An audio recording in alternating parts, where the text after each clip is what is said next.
Welcome back to our channel Manakkarasiriyar. So தமிழ்நாட்டில் 1லிருந்து 12ஆம் வகுப்பு மாணவர்களுக்கான பள்ளிகள் திறப்பு பொறுத்த வரைக்கும் ஜூன் 2ஆம் தேதின்னு சொல்லிட்டாங்க. இப்போ பள்ளிகள் திறப்பை பார்த்திங்கன்னா கோடை விடுமுறை நீட்டிப்பு ஜூன் 15ஆம் தேதி வரை பள்ளிகள் மூடல் தமிழக அரசு திடீர் ஆலோசனை அப்படிங்கிற மாதிரி ஒரு அப்டேட் வந்திருக்கு.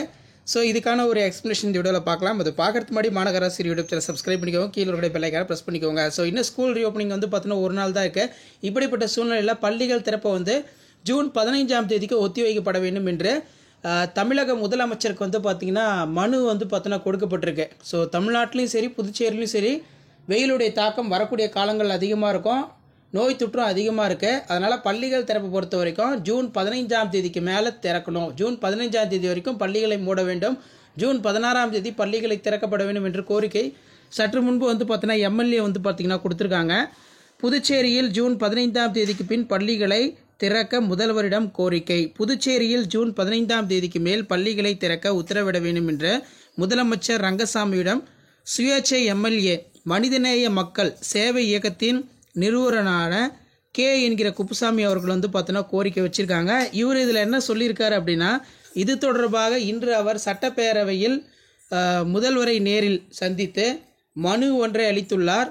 அந்த மனுவில் புதுச்சேரியில் உள்ள அரசு மற்றும் தனியார் பள்ளிகளில் கோடை விடுமுறை முடிந்து ஜூன் 2ஆம் தேதி பள்ளிகள் திறப்பதாக கல்வித்துறை ஏற்கனவே அறிவித்தது. தற்போது கோடை காலம் நடந்து கொண்டிருக்கும் இந்த வேளையில் கேரளம் போன்ற அண்டை மாநிலங்களில் தென்மேற்கு பருவமழை தொடங்கி உள்ளது. அதன் எதிரொலியாக தென்மேற்கு வங்கக்கடல் மற்றும் அரபிக்கடல் காற்றழுத்த தாழ்வு பகுதி உருவாகி மேகமூட்டம் ஏற்பட்டு கோடை வெப்பம் சற்று தணிந்துள்ளது.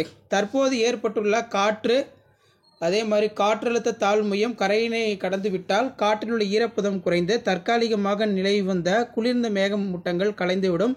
அதே நேரத்தில் நமது நிலப்பரப்பானது வடகிழக்கு பகுதியில் இருப்பதால் தற்போது நிலவும் இந்த சூழல் மாறி மீண்டும் பார்த்தீங்கன்னா வெப்பநிலை இருக்கும் அப்படின்னு சொல்லியிருக்காங்க.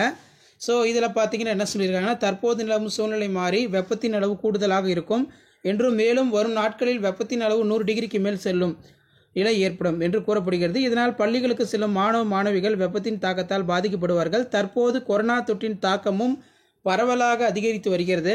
ஆகையால் இத்தகைய சூழலை கருத்தில் கொண்டு பள்ளிகள் திறப்பை 2 வாரங்கள் அதாவது தள்ளி வைக்க வேண்டும். ஜூன் 15ஆம் தேதிக்கு மேல் பள்ளிகளை திறக்க உத்தரவிட வேண்டும் என்று ஒரு மனு பார்த்தீங்கன்னா கொடுக்கப்பட்டிருக்கதா சொல்லியிருக்காங்க. ஸோ இந்த ஆலோசனை கூட்டம் தமிழகத்திலையும் பார்த்தீங்கன்னா நடைபெற போது பள்ளிகள் திறக்கும் தேதியை ஒத்தி வைக்கலாமா அப்படின்னு. ஸோ தமிழ்நாடு ஆகட்டும் புதுச்சேரி ஆகட்டும் 2 மாநிலங்களிலுமே பள்ளிகள் திறப்பு ஜூன் 15ஆம் தேதிக்கு மேல் ஒத்தி வைக்கப்பட வேண்டும் சொல்லியிருக்காங்க. ஸோ இன்றைக்கி ஸ்கூல் ரீஓப்பன் பண்ணுறாங்களா இல்லை ஸ்கூல் ரீஓப்பனிங் டேட்டை போஸ்ட்பான் பண்ணுறாங்கன்னு சொல்லி அதிகாரப்பூர்வமான அறிவிப்பு வெளியாகும். ஸோ நிறைய நியூஸ் பார்த்தீங்கன்னா வந்துட்டு தான் இருக்குது. எப்படி ஸ்கூல் ரீஓப்பனிங் ஜூன் 2 கன்ஃபார்ம் அப்படின்னு சொல்கிறாங்களோ அதே மாதிரி பள்ளிகள் திறப்பு ஒத்திவைப்பு கன்ஃபார்ம் அப்படிங்கிற மாதிரி ஊடகத்தலங்களில் செய்தி குறிப்பு வெளியாகியுள்ளது. ஸோ இதான் அப்டேட்டு. வீடியோ ஃப்ரெண்டுக்கு ஷேர் பண்ணுங்கள், மாநகராசிரியர் யூடியூப் சப்ஸ்கிரைப் பண்ணுங்கள். ஸோ இப்போ வரைக்கும் ஸ்கூல் ரீஓப்பனிங் டேட்டை சேஞ்ச் பண்ணலாம் அப்படிங்கிற மாதிரி தான் ஆலோசனை நடந்துட்டுருக்கு யூனியன் டெரிட்டரி புதுச்சேரி ஆகட்டும் தமிழகத்திலையும். ஸோ உடனுக்குடன் அப்டேட் தெரிஞ்சுக்க சேனலை சப்ஸ்கிரைப் பண்ணுங்கள், வீடியோ ஃப்ரெண்ட்ஸுக்கு ஃபார்வர்ட் பண்ணுங்கள். தேங்க்யூ.